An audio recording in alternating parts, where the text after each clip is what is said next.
Welcome to the Defense and Aerospace Report. I'm Vago Muradian at Virginia Tech's Enterprise Center in Arlington, Virginia, and right at the end of a great cyber discussion, and we have with us Cris Thomas, otherwise known as Space Rogue, a white hat hacker who in 1998, May 11, 1998, as I recall, went to Congress to tell them about America's cyber vulnerabilities, who is now with Tenable Network Security. Cris, thanks for joining us. Or should I call you Space? Either way, you can call me Space. Mr. Rogue works as well.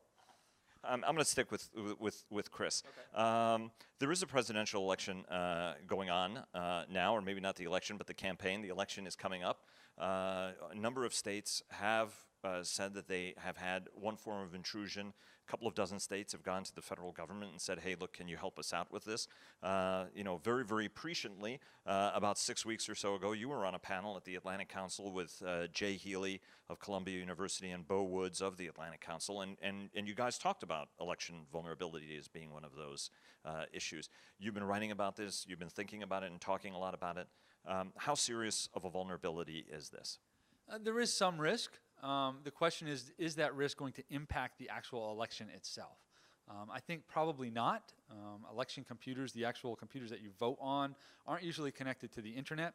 And there's usually a lot of checks and balances at the county level, which runs your local election, to determine whether or not the vote is accurate. The big risk, I think, is if there's a suspicion within the American people as to whether or not the election is valid. And that is a really big fear. A number of the states have asked the federal government to intervene. What are some ways that the government can actually do that to instill confidence sort of more broadly?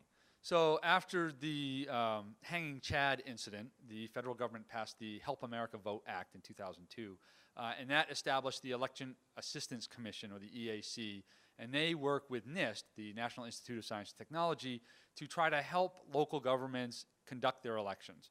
It's a voluntary process where the county or the town asks for assistance, and they can provide assistance by certifying their voting computers, helping them tabulate the votes, or whatever other assistance they need to make sure that the election is handled properly. And I think that's a great service, and because of the press that's gone around this election, we've seen a lot more states and localities come forward and ask for assistance from that agency. Is it potentially more damaging and destructing if one of the candidates constantly questions whether or not there's going to be vote rigging and stuff like that? I mean, isn't there permanent aftermath that may go with this? Well, up until now, we have no direct evidence of any compromises to voting machines that are happening right now. So to sort of continue to say that there may be a rigged election or there may be things happening when there's no evidence to support that could further the fear in the American public that something has happened when it actually hasn't. There is, however, it is now the president's made an intelligence finding that Russia was behind hacks of the DNC and other hacks that have been taking place. There's also strong evidence that Russia may be involved in some of the election probing. There've been systems have been probed, not that necessarily that they've been hacked. What are the right ways that the United States can respond? Obviously, the president has said, we're going to respond in a time and place of our choosing. But what sort of a response would this merit? Because this is a fairly unprecedented involvement in an American election. Right, assuming that the FBI is correct, and I assume they are, there have been breaches of registration databases, there have been probes of registration databases suspected of occurring by Russia. As to what sort of response is appropriate for that, it's kind of uncharted territory. We've never been in this situation before where we've accused another country of interfering with our election. And so what we should do in response to that, I'm not sure. There may be sanctions that are levied or not. The White House has said that they will not let the American people know what sort of things happen, so it'll probably be behind the scenes political maneuvering. And we'll leave that up to the White House and our elected officials to handle.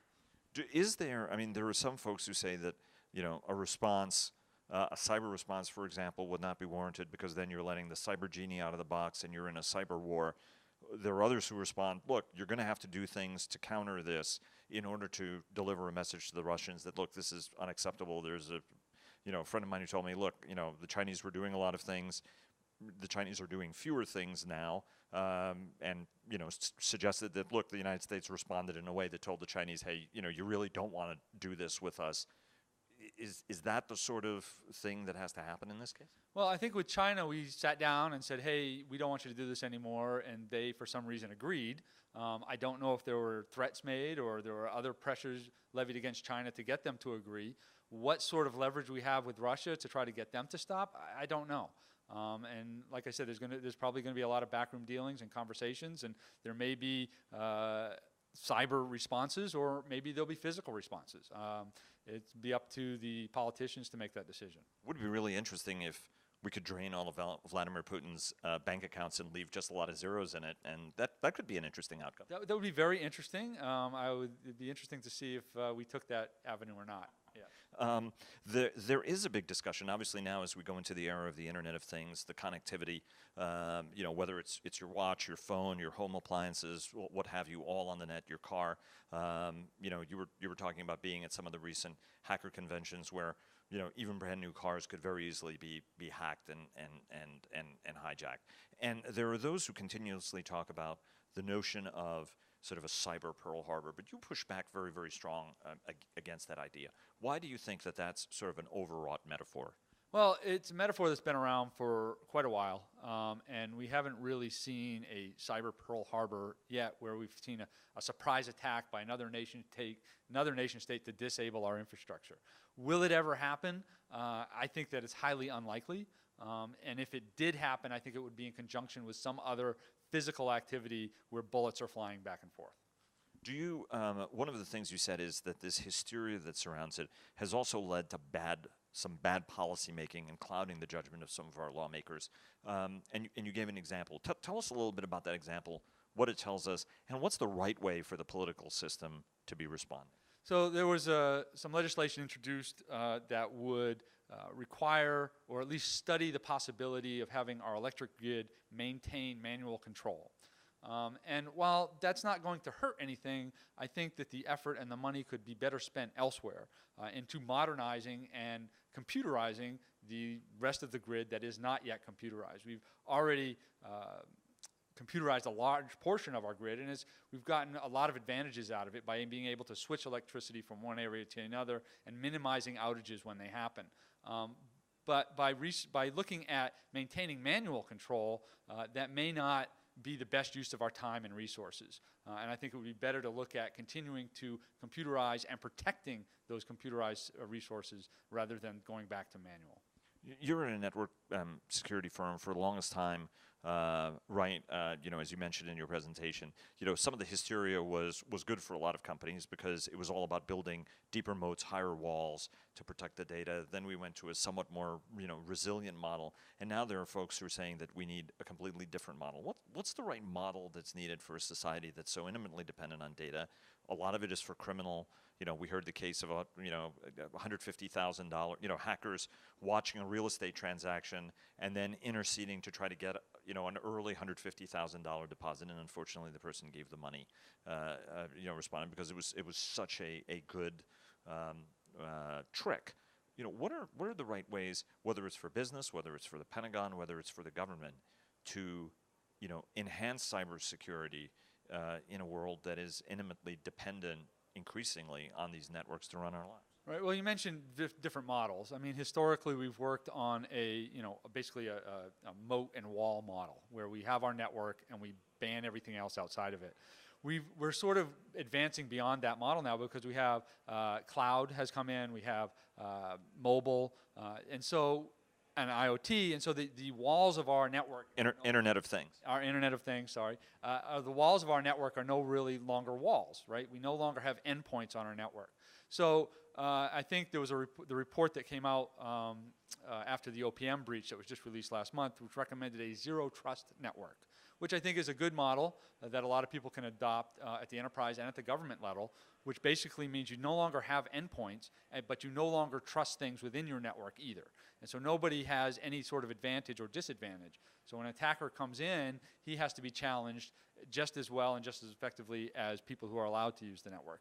And while it's not perfect, it does raise your level of security and reduce your risk.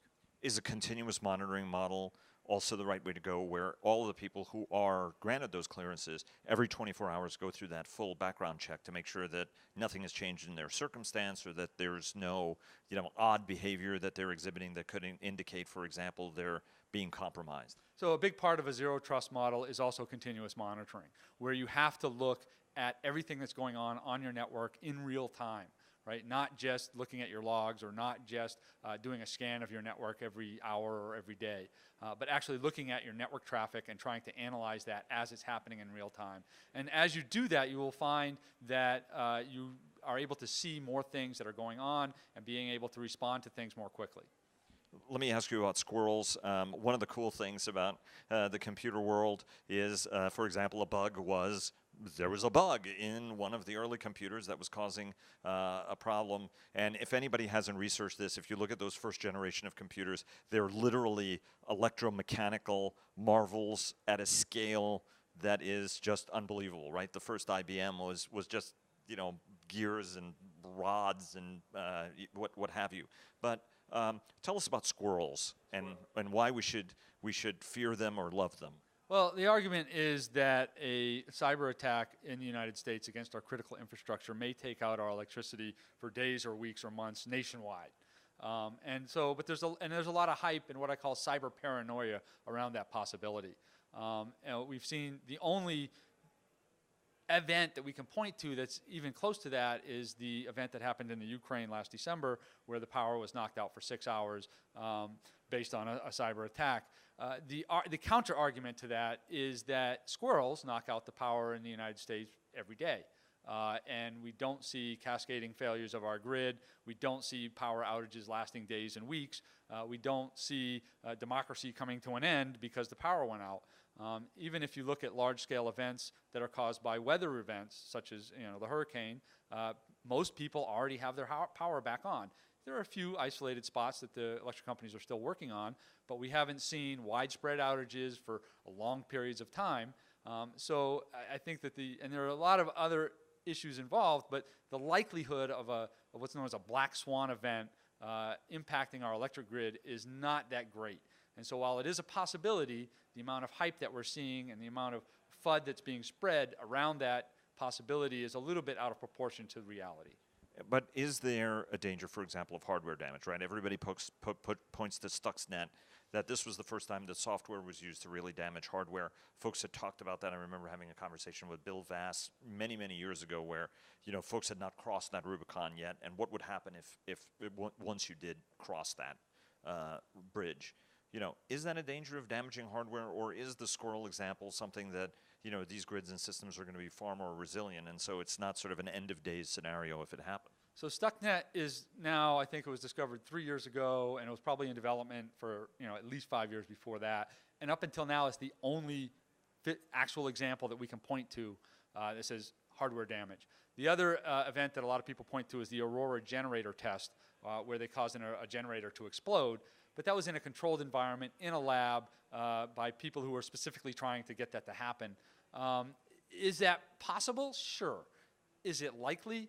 Not really. And even if it was, we're looking at an attack surface of the electric grid that spans dozens of power companies, hundreds of substations, tens of thousands of miles of electric cable to create a coordinated attack to take out enough substations, and I think it's 15 or something, or 9, that would actually cause a cascading failure across widespread area and keep it off. And that's the key. It's not just taking the power out, but keeping it out.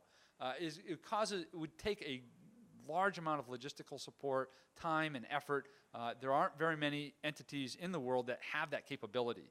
And those that do tend to want to keep the power on, because without the power, the computers don't work, and without the computers, they don't know what we're doing. One last question about individual lives. I mean, you gave a humorous tale about cybersecurity in the modern world, even though you've devoted your life to this field for purposes of domestic tranquility. You live with compromises now that happen on your personal network. How afraid should folks be, for example, in a world where their car and their phone and everything is connected? Is that danger hyped, even on a personal level, of somebody hijacking your car, turning its brakes off, and crashing it, for example. Yeah, I mean, there is some risk, obviously. And there is possibility that things can go bad and bad guys can get into your systems and cause mayhem. But for most people, the likelihood of that happening is not that great. If you take basic precautions, if you use two-factor authentication, if you use strong passwords, if you keep your patches up to date on your home machines, you're not going to be as vulnerable as the media makes it out that you're going to be. It makes really great headlines when you talk about cars crashing into poles because of a cyber attack. The likelihood of that occurring is not that high. Just drive just old cars. Buy an old Bug or a 1998 Subaru Outback, and you don't have that problem. You might have other problems, but you won't have that problem. Cris, thanks very much. Really appreciate it. Thank you for being here.